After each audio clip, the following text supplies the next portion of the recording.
Friends, आपका स्वागत है मेरे इस यूट्यूब चैनल पर। ये मेरी पहली वीडियो है। जिस तरह इसका नाम ऑल इन वन है, तो इसमें आपको कई सारी चीजें मिल जाएंगी, जैसे इंडिया की मिस्ट्रीज, पूरे वर्ल्ड की मिस्ट्रीज, खाना बनाना, कार्टून से रिलेटेड दूसरी चीजें और बहुत सारी चीजें। तो जैसे आज का हमारा टॉपिक है मिस्ट्रीज, वो भी मोनालिसा की, तो आज हम मोनालिसा पेंटिंग के बारे में कुछ डिस्कस करेंगे। तो हमें यह पता है कि ये पेंटिंग दा विंसी ने बनाई थी। उनका पूरा नाम लियोनार्डो दा विंसी है। वो एक ग्रेट आर्टिस्ट थे। तो आज हम उनके बारे में और उनकी बनाई हुई पेंटिंग के बारे में जानेंगे।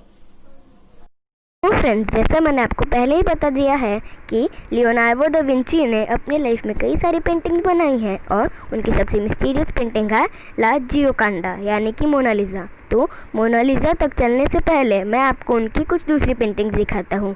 तो ये है उनकी कुछ पेंटिंग्स। तो फ्रेंड्स, लियोनार्डो दा विंची एक इटालियन आर्टिस्ट थे और अगर आपको उनके बारे में और जानना है तो आप मुझे कमेंट कर सकते हैं। अगर मुझे ज़्यादा कमेंट्स आते हैं तो मैं उनके ऊपर भी एक अलग से वीडियो बनाऊंगा। तो फ्रेंड्स, ये है मोनालिसा।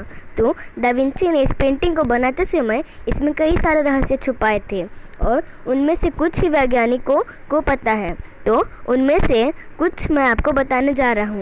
फ्रेंड्स, सबसे पहली बात यह है कि दा विंची को इस पेंटिंग को बनाने में पूरे 4 साल लगे थे और आप खुद ही सोच सकते हैं क्योंकि 4 साल कम नहीं होता। अगर आप गूगल करते हैं तो आपको यह रिजल्ट मिलता है कि दा विंची का मानना था कि उन्होंने इस पेंटिंग को पूरा करने में 4 साल नहीं बल्कि पूरे 14 साल लगा दिए थे। आपको तो पता ही होगा कि ड्राइंग कैनवस पे 3-4 लेयर्स होते हैं, वैसे ही लेयर्स मोनालिसा पे भी है। इसका मतलब यह है कि जब साइंटिस्ट ने मोनालिसा पे रिसर्च की थी तब उन्हें पता चला था कि दा विंची ने इसे बनाते समय 2-3 बार रफ किया था और जब उन्हें यह पसंद आ गई तो अंत में उन्होंने इसे कलर कर दिया।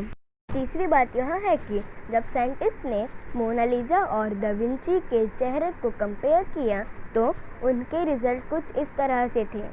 दोनों के चेहरे एक दूसरे से मेल खाते थे, पर अब तक किसी को भी नहीं पता कि दा विंची ने इस पेंटिंग में किसका चेहरा बनाया है।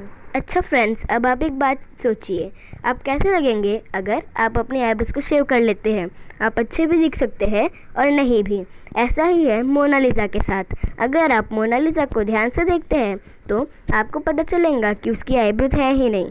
तो इस बात पे साइंटिस्ट का यह कहना है कि जिस तरह से मोनालिसा एक बहुत ही पुरानी पेंटिंग है, तो टाइम के बीतने के साथ साथ उसकी आईब्रोज भी मिट गई है। अब अगर हम आँखों की बात ही कर रहे हैं तो मोनालिसा की आंखों से जुड़ी एक और बात यह है कि जब साइंटिस्ट ने मोनालिसा की आंखों को बहुत ज़्यादा ही जूम करके देखा तो उन्हें पता चला कि वह LV लिखकर है, यानी कि लियोनार्डो दा विंची।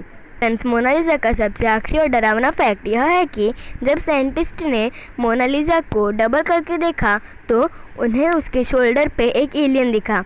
तो इस बात पे साइंटिस्ट का यह कहना है कि पहले के ज़माने में एलियंस आते थे या आगे भविष्य में एलियंस आ सकते हैं। ये थी मेरी आज की पहली वीडियो। अब मैं आपसे अगली वीडियो में मिलूंगा। तो अगर आपको ये वीडियो पसंद आई हो तो इसे लाइक ज़रूर करना।